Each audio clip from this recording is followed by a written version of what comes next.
السلام علیکم ورحمۃ اللہ وبرکاتہ۔ نحمدہ و نصلی علی رسولہ الکریم، اما بعد۔ امید کرتا ہوں کہ آپ تمام ساتھی خیر و عافیت سے ہوں گے۔ اللہ پاک سب کو صحت مند رکھے، تندرست رکھے۔ دیکھیے، آج یہ ہمارا 10واں سبق ہے، اور اس 10ویں سبق کے اندر سب سے پہلا جو پوائنٹ ہے، یعنی کہ قرآن مجید کی آیت سورہ اعراف آیت نمبر 206، سب سے آخری آیت ہے یہ سورہ اعراف کی، 9ویں سپارے میں ہے۔ اور میں آپ کو پیش کی یہ بات بتا دوں کہ یہ سجدے والی آیت ہے، یعنی کہ جب اس آیت کو پڑھیں یا سنیں تو سجدہ واجب ہو جاتا ہے۔ تو آپ اس آیت کو سنیں تو سننے کے بعد آپ بھی سجدہ تلاوت کیجئے گا وضو کرنے کے بعد۔ سجدہ تلاوت کرنے کا جو حکم ہے اس میں نیت باندھنی نہیں پڑتی، سلام نہیں پھیرنا پڑتا، بس اللہ اکبر کہہ کے سجدے میں جائیں، سجدہ پورا کرنے کے بعد اللہ اکبر کہہ کے واپس کھڑے ہو جائیں، بس اتنی سی بات ہے۔ دیکھیے، اللہ تبارک و تعالیٰ ارشاد فرماتا ہے، ان الذین عند ربک لا یستکبرون عن عبادتہ ویسبحونہ ولہ یسجدون۔ ٹھیک ہے، یعنی کہ بے شک جو فرشتے تیرے رب کے پاس ہیں، فرشتوں کی بات ہو رہی ہے یہاں پر، وہ اس کی عبادت سے تکبر کر کے منہ نہیں موڑتے، گھمنڈ نہیں کرتے، اور اس گھمنڈ کی وجہ سے عبادت سے منہ نہیں موڑتے جیسے شیطان نے کیا تھا، اور اس کی تسبیح کرتے ہیں اور اس کو سجدہ کرتے ہیں۔ یعنی کہ یہ فرشتوں کی صفت ہے کہ اللہ تبارک و تعالیٰ کی عبادت سے کبھی روگردانی نہیں کرتے تکبر کر کے، اللہ تعالیٰ کی جو ہے تسبیح کرتے رہتے ہیں اور اس کا سجدہ کرتے ہیں۔ ٹھیک ہے نا، یہ پہلی آیت ہے۔ تو فرشتوں کا جو معاملہ ہے نا، وہ ایسے سمجھ لیں جیسے کوئی روبوٹ بنانے کے بعد اس کو پروگرام کر دیا جائے، پھر وہ روبوٹ اس پروگرام سے دائیں بائیں نہیں ہوتا، یعنی کہ فرشتے ان کے پاس اختیار نہیں ہے اللہ تعالیٰ کی نافرمانی کرنے کا۔ اللہ تعالیٰ نے جس فرشتے کو جس کام کے لیے بنا دیا وہ اسی کام میں لگا ہوا ہے۔ ٹھیک ہے نا۔ اچھا، اب اس کو سمجھے۔ پوائنٹ نمبر 2، کامل مسلمان کی علامت، یعنی کہ پورا مسلمان، کامل مسلمان کون ہوتا ہے؟ دیکھیں، نبی کریم صلی اللہ علیہ وسلم نے ارشاد فرمایا، حضرت عبداللہ ابن عمر رضی اللہ تعالیٰ عنہ فرماتے ہیں کہ رسول اللہ صلی اللہ علیہ وسلم نے ارشاد فرمایا، کامل مسلمان وہ ہے، کامل مسلمان کون ہے؟ کامل مسلمان وہ ہے جس کے زبان اور ہاتھ سے دوسرے مسلمان محفوظ رہیں۔ اب آپ اندازہ لگائیں کہ کتنی بڑی حدیث ہے، اور آج کے اس حدیث کو جو ہے نا آج اپنی اینک میں لگائیں، اور پھر اس اینک سے دنیا کو دیکھنے کی کوشش کریں، خاص طور سے مسلمان قوم کو پتہ چل جائے گا آپ کو کہ ہماری زبان سے اور ہمارے ہاتھ سے کتنے دوسرے مسلمان محفوظ ہیں۔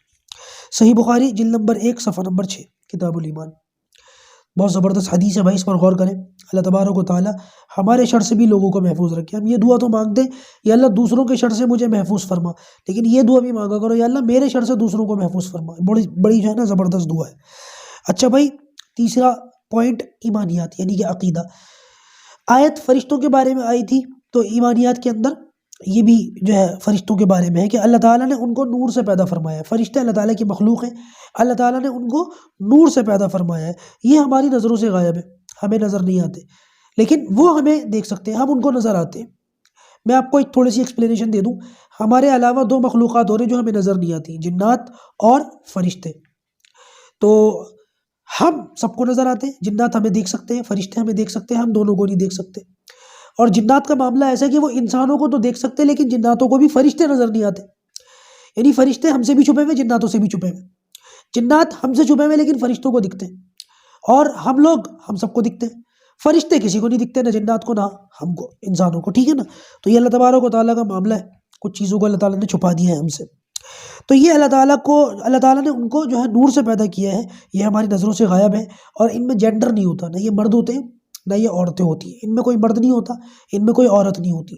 اللہ تبارک و تعالیٰ نے ان کو بنا دیا روبوٹ کی طرح، جیسا کہ میں بتا رہا ہوں۔ جن کاموں پر اللہ تعالیٰ نے ان کو مقرر کیا ہے، جس کو جو کام دے رکھا ہے وہ اسی کام پر لگا ہوا ہے، وہ اسی کو سر انجام دیتا رہتا ہے۔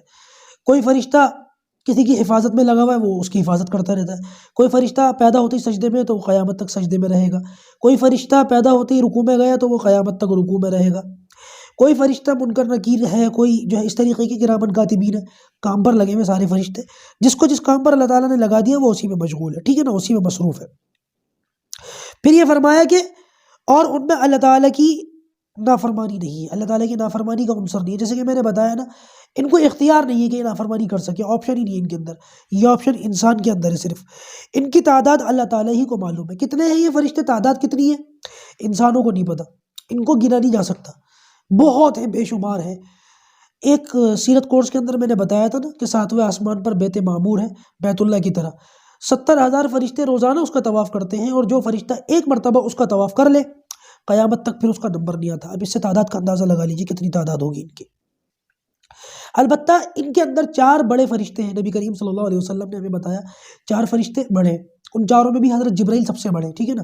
حضرت جبرائیل تمام فرشتوں کے سردار ہیں۔ حضرت جبرائیل کا فرشتوں میں وہ مقام ہے جو نبی کریم صلی اللہ علیہ وسلم کا تمام کائنات میں مقام ہے۔ حضرت جبرائیل جو ہے وہ تمام فرشتوں کے سردار ہیں۔ تو جبرائیل علیہ السلام، پھر میکائیل علیہ السلام، پھر اسرائیل علیہ السلام، پھر اسرافیل علیہ السلام، اور یہ چاروں معلوم ہے، مقرب اور مشہور ہے، ٹھیک ہے نا۔ اچھا بھائی، پوائنٹ نمبر 4 دیکھ لیجیے۔ پوائنٹ نمبر 4، تیمم کا بیان۔ اب تیمم کے اندر کچھ چیزیں سیکھنے کی ہیں، ان کو اسٹیپ بائی اسٹیپ سیکھیں گے، درجہ درجہ سیکھیں گے تاکہ ساری باتیں ہمیں سمجھ میں آ جائیں۔ سب سے پہلے تیمم کے فرائض، کہ تیمم کے اندر کون کون سی چیزیں فرض ہیں۔ نمبر 1، نیت کرنا۔ نیت کے بغیر تیمم کریں گے مٹی میں ویسے ہی لوٹ لے، تیمم نہیں ہوگا، ٹھیک ہے نا۔ تو سب سے پہلے نیت کرنا، تیمم کے لیے نیت شرط ہے۔ نمبر 2، چہرے پر ہاتھ ملنا، تیمم کے اندر اپنے چہرے پر جو ہے وہ ہاتھ ملا جاتا ہے۔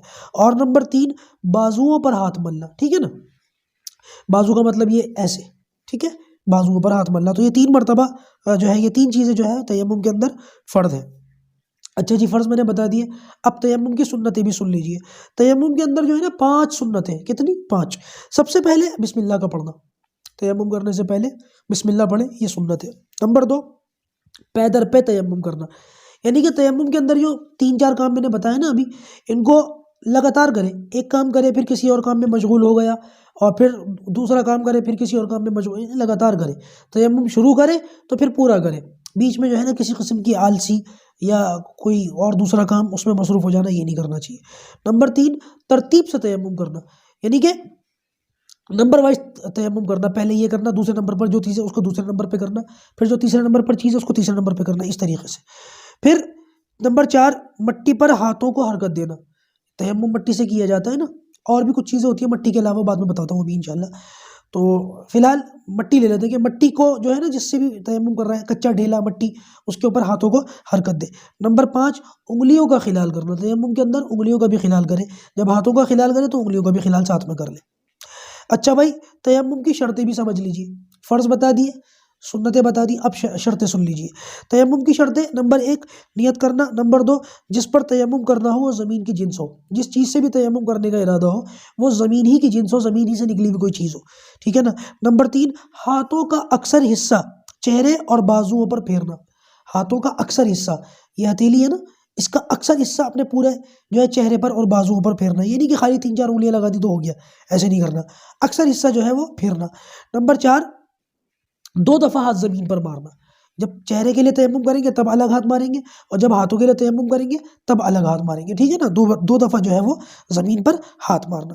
نمبر 5، اس طرح چہرے اور بازوؤں پر ہاتھ پھیرنا کہ کوئی جگہ مسح سے خالی نہ رہے، جب ہاتھ پھیریں تو کوئی جگہ خالی نہ رہے، جیسے چہرہ دھوتے وقت وضو کے اندر کوئی جگہ باقی نہیں رہ جاتی، اسی طرح تیمم کے اندر مسح کرتے وقت بھی ہاتھ اس طرح پھیرے کہ کوئی جگہ چھوٹ نہ جائے، ٹھیک ہے۔ اچھا بھائی، اس کے علاوہ جن مجبوریوں کی وجہ سے تیمم کرنا جائز ہوتا ہے ان میں سے کوئی مجبوری پائی جائے، تیمم کن مجبوریوں سے جو ہے کرنا پڑتا ہے وہ مجبوریاں بھی میں بتاتا ہوں، 5-6 مجبوریاں ہیں، ان میں سے کوئی ایک مجبوری پائی جائے گی تو ہی تیمم ہوگا، ورنہ تیمم نہیں ہوگا۔ دیکھیے تیمم کی مجبوریاں کون کون سی ان کو سمجھ لیں۔ سب سے پہلے پانی، جہاں پر آدمی موجود ہے، پانی اس بندے کے چاروں طرف، جس جگہ بھی بندہ ہے، کسی ریگستان میں ہے، اپنے گھر پہ، کہیں پہ بھی ہے، بہرحال سفر میں ہے، سڑک پہ ہے، پانی اس بندے سے 1.6 کلومیٹر دور تک چاروں طرف کہیں موجود نہ ہو۔ سب سے پہلی مجبوری تو یہ ہے کہ جہاں پر وہ بندہ موجود ہے 1 میل بنتا ہے، شرعی 1 میل، آج کے دور میں 1.6 کلومیٹر، تو اگر اتنی دور تک چاروں طرف کہیں پر بھی پانی نہیں ہے تو اس صورت کے اندر تیمم کرنا پڑے گا، اس کو مجبوری ہے اس کی، ٹھیک ہے۔ نمبر 2، پانی تو موجود ہو، اب یہ تو پہلی تو شرط یہ ہے کہ پانی کہیں نہ ہو، اور دوسری شرط یہ ہے کہ پانی تو موجود ہو لیکن خطرہ ہو کہ اگر پانی استعمال کر لیا تو بیمار پڑ جاؤں گا یا بیمار پڑ جاؤں گی، جان کا بھی خطرہ ہو سکتا ہے، یا بیمار پڑ سکتا ہوں، یا بیماری ہو اور پہلے سے بڑھ جائے، اس کا بھی خطرہ ہو سکتا ہے نا۔ بعض مرتبہ کچھ لوگ سائبیریا جیسی جگہوں میں ہوتے ہیں، بڑا برفستان ہوتا ہے، دنیا بھر کے علاقے کچھ ایسے بھی ہوتے ہیں جہاں پر ٹھنڈک بہت ہوتی ہے، تو ایسی جگہوں پر اگر پانی استعمال کر لیا تو بہت ممکن ہے طبیعت خراب ہو جائے، تو یہاں پر پانی کا نہ ہونا، پانی تو ہے لیکن استعمال نہیں کر سکتے۔ تو اسی طریقے سے جو ہے نا پانی کا جو ہے ہونا، لیکن استعمال جو ہے نہ کرنا، کیونکہ طبیعت کی خرابی کا اندیشہ ہو یا جان جانے کا خدشہ ہو۔ نمبر 3، پانی تو موجود ہو لیکن خطرہ اس بات کا ہو کہ جو پانی میرے پاس ہے اگر میں نے یہ استعمال کر لیا تو بعد میں پھر پینے کے لیے پانی نہیں ہوگا، یعنی اتنا کم پانی ہے آپ کے پاس ایک بوتل میں، اور آپ ایسی کسی حالت میں، حالت اضطراری میں کہ یہی پانی ہے آپ کے پاس، اپنی ضرورت پوری کرنے کے لیے کوئی اور پانی نہیں ہے، تو اگر آپ اس سے وضو کر لیں گے یا غسل کر لیں گے تو یہ پانی ختم ہو جائے گا، پھر آپ اپنی ضرورت پوری نہیں کر پائیں گے، پانی نہیں پی پائیں گے، تو لہٰذا اس صورت کے اندر بھی مجبوری ہے کہ آپ یہ پانی استعمال نہ کریں بلکہ تیمم کر لیں۔ نمبر 4، پانی تو بہت ہو لیکن اسے حاصل نہ کر سکتے ہو، جیسے کنویں کے کنارے کھڑے ہو اور وہاں پر ڈول یا رسی نہ ہو، یا پھر آج کے اس دور میں جو ہے جدیدیت کے دور میں کنویں کے پاس کھڑے ہو، رسی ڈول تو ہوتا نہیں آج کے دور میں، الیکٹرانک پمپ ہوتا ہے، موٹر وغیرہ، وہ تو ہو لیکن پمپ نہ ہو، یا پھر ہو تو لیکن بجلی نہ ہو، ایسا کوئی معاملہ بن جائے۔ لیکن یہ تب ہے جب آس پاس کے گھروں میں جو ہے پانی نہ ملتا ہو، کیونکہ اگر اپنے گھر کے کنویں میں ڈول نہیں ہے، رسی نہیں ہے، یا موٹر نہیں ہے، یا پھر بجلی نہیں ہے، تو یہ سوچ کر کے تیمم نہ کر لے کہ بھائی آس پاس پانی نہیں ہے تو کوئی بات نہیں، میرے گھر میں نہیں ہے، نہیں، ایسے نہیں چلے گا۔ 1.5 کلومیٹر کی رینج بتا دی آپ کو، ٹھیک ہے نا؟ اچھا بھائی، یا پھر جب ایسی نماز کے 5 نمبر کا پوائنٹ ہے، جب ایسی نماز کے ضائع ہونے کا خطرہ ہو جس کی قضا نہیں ہوتی تو پانی کے پائے جانے کے باوجود تیمم کر لے۔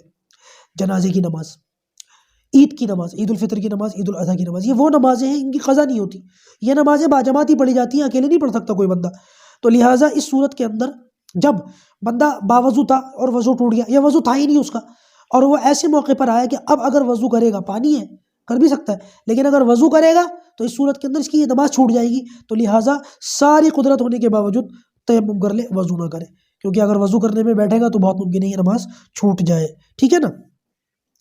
اچھا بھائی، میں وہ بتا دوں کہ کن کن چیزوں سے تیمم جائز ہے، ان چیزوں کو بھی سمجھ لیں، تیمم کے متعلق اچھی خاصی جانکاری آ گئی، آج مسئلہ نہیں مسائل سیکھے ہم نے، ٹھیک ہے نا؟ تو ذرا اچھی طریقے سے دیکھ لیجیے گا، سمجھ لیجیے گا، انشاءاللہ بہت فائدہ ہوگا۔ جن چیزوں سے تیمم جائز ہے، ایسی چیز جو جلانے سے نہ جلے، پگھلانے سے نہ پگھلے، اور زمین میں دفن کرنے سے گلے سڑے نہیں، ایسی کوئی چیز ہو تو اس سے تیمم کرے، اور ان چیزوں سے تیمم کرنا صحیح ہے۔ آگ پر پکی ہوئی چیزوں سے تیمم نہیں ہوتا، جیسے اینٹ وغیرہ، اس کو آگ پر پکا، حالانکہ پاک ہوتی ہے، مٹی سے بنتی ہے، لیکن آگ پر پکا لیا تو پھر اس سے تیمم نہیں ہوگا۔ ہاں، اگر اینٹ کے اوپر کوئی دھول مٹی لگی ہوئی ہو اتنی کہ آپ اس پر ہاتھ لگائیں تو آپ کے ہاتھوں پر بیٹھ جائے، پھر اس سے تیمم کر سکتے کیونکہ مٹی پاک ہوتی ہے، لیکن آگ پر پکی ہوئی پکی مٹی یا کوئی بھی ایسی چیز جو آگ سے پکی ہوئی ہو، مٹی کا برتن ہو، اس سے تیمم نہیں ہوتا، ٹھیک ہے نا؟ اس کا خیال رکھیے گا۔ چلیے بھائی، پوائنٹ نمبر 5، گھر سے نکلنے کی دعا۔ تو گھر سے نکلنے کی بڑی پیاری دعا ہے اور بہت سارے لوگوں کو یاد ہوتی ہے، بسم اللہ توکلت علی اللہ لا حول ولا قوت الا باللہ، بسم اللہ توکلت علی اللہ لا حول ولا قوت الا باللہ، سنن ترمذی جلد نمبر 2 صفحہ 181۔